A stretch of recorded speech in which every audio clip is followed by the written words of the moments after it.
पंजाब लुधियाना का एक किसान शताब्दी ट्रेन का मालिक। जी हाँ गाइस, आप ठीक सुन रहे हैं, पर सवाल ये उठता है कि एक किसान ट्रेन का मालिक कैसे बन गया। एक्चुअली हुआ कुछ यूं कि सन 2007 में रेलवे ने लुधियाना चंडीगढ़ ट्रैक के लिए एक किसान सनपूरन सिंह की जमीन का अधिग्रहण किया था और उसके लिए किसान को 1,47,00,000 रुपया रेलवे ने देना था, लेकिन रेलवे ने सिर्फ 42 लाख रुपए का ही भुगतान किया। अब बाकी पैसे नहीं मिले, इसी वजह से किसान सन 2012 में कोर्ट पहुंच गया। क्योंकि मुआवजा मिला ही नहीं, इसलिए सन 2015 में जज साहब ने उस किसान के नाम स्वर्ण शताब्दी एक्सप्रेस खरीदी और उसे उस ट्रेन को घर ले जाने की अनुमति भी दे दी। पर पैसेंजर ट्रेन का ऐसा अधिग्रहण पॉसिबल नहीं था, इसीलिए वो ट्रेन अभी भी टेम्परेरी वे से कोर्ट के ही पास है और आप इसकी वीडियो YouTube पे भी देख सकते हैं। आपको ये जान के कैसा लगा चैट सेक्शन में जरूर लिखिएगा। पायरेट्स ऑफ कैरिबियन में जैक स्पैरो का किरदार निभाने वाले जॉनी डेप, जिनके दुनिया भर में करोड़ों चाहने वाले हैं, एक बार उनकी बेटी लिली रोज को किडनी फेलियर की वजह से हॉस्पिटलाइज होना पड़ा था।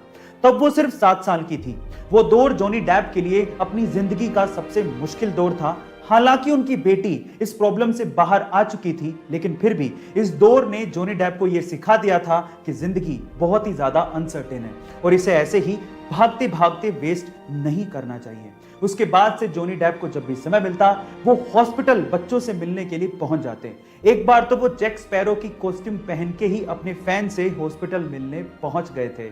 गाइस, क्या आपको इसके पहले तक जॉनी डेप की हकीकत मालूम थी? चैट सेक्शन में जरूर लिखेगा। और अगर आपके पास आपका खुद का व्हीकल है और उसका कोई इंपॉर्टेंट डॉक्यूमेंट जैसे कि आरसी वगैरह की एक्सपायरी डेट आने वाली है या फिर वो ऑलरेडी एक्सपायर हो चुका है, तो मिनिस्ट्री ऑफ रोड ट्रांसपोर्ट की तरफ से आपके लिए एक राहत की खबर है। वो ये है कि अगर आपके वाहन का कोई भी इंपॉर्टेंट डॉक्यूमेंट 1 फरवरी 2020 को एक्सपायर हुआ है या फिर अभी एक्सपायर होने वाला है, तो उसकी वैलिडिटी गवर्नमेंट ऑफ इंडिया ने 30 सितंबर 2021 तक बढ़ा दी है। इसका मतलब आपको 30 सितंबर 2021 तक उसे रिन्यू करवाने की जरूरत नहीं है। हाँ, उसके बाद आपको इसे रिन्यू करवाना पड़ेगा। कोरोना के चलते सरकार ने यह डिसीजन लिया है ताकि सोशल डिस्टेंसिंग की पालना करते हुए ट्रांसपोर्टेशन सेवाएं जारी रहें। द फैमिली मैन 2 सीरीज में एक लड़की की परफॉर्मेंस लगातार लोगों का ध्यान अपनी तरफ खींच रही है।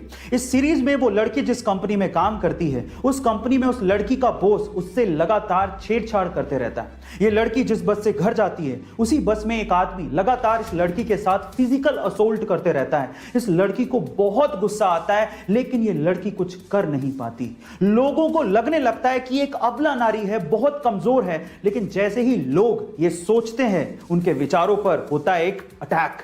उसके बाद आता है एक सीन जिसमें यही लड़की फिजिकल असोल्ट करने वाले उस बंदे को जिस तरह से ऊपर पहुंचाती है, वो सीन देखने लायक है। अब सबसे इंटरेस्टिंग बात यह है कि इतना डार्क और इंटेंस कैरेक्टर निभाने वाली ये लड़की कोई आम लड़की नहीं है, बल्कि साउथ की सुपरस्टार है। इनका नाम है समंथा अकिनेनी। गाइस, एक बार में देख के तो आप इन्हें पहचान भी नहीं पाएंगे। गाइस, मान लीजिए कि आप अपनी पीठ के पीछे बैग लटका के यूं ही कहीं टहल रहे, अचानक से गलती से किसी की बंदूक की गोली अगर आपकी तरफ आ जाए तो इन दैट केस अगर आपके बैग में एप्पल का मैकबुक है तो आप बच सकते हैं। मैं ऐसा क्यों कह रहा हूं? गाइस, पूरी दुनिया में एप्पल के प्रोडक्ट अपनी टेक्नोलॉजी की वजह से फेमस तो है ही।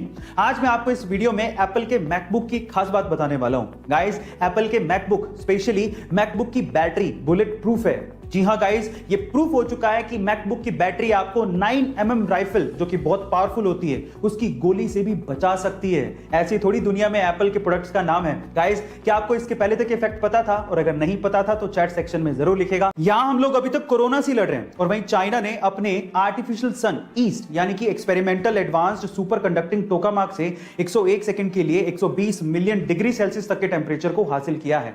इसके पहले तक ये रिकॉर्ड साउथ कोरिया के नाम था, जिन्होंने 2020 में के स्टार के थ्रू मात्र 20 सेकंड के लिए 100 मिलियन डिग्री सेल्सियस तक के टेम्परेचर को हासिल किया था। इस एक्सपेरिमेंट में चाइना के आर्टिफिशियल सन ने एक समय में 20 सेकंड के लिए 160 मिलियन डिग्री सेल्सियस तक के आंकड़े को छू लिया था, जो कि सन के कोर टेम्परेचर से लगभग 10 गुना है। गाइस, ये आर्टिफिशियल सन न्यूक्लियर फ्यूजन पे काम करता है और ये चाइना के हिफई में है। गाइस, इस सन का इस्तेमाल क्लीन एनर्जी के लिए किया जाएगा। आपको इसके बारे में सुनकर कैसा लगा? चैट सेक्शन में जरूर लिखेगा।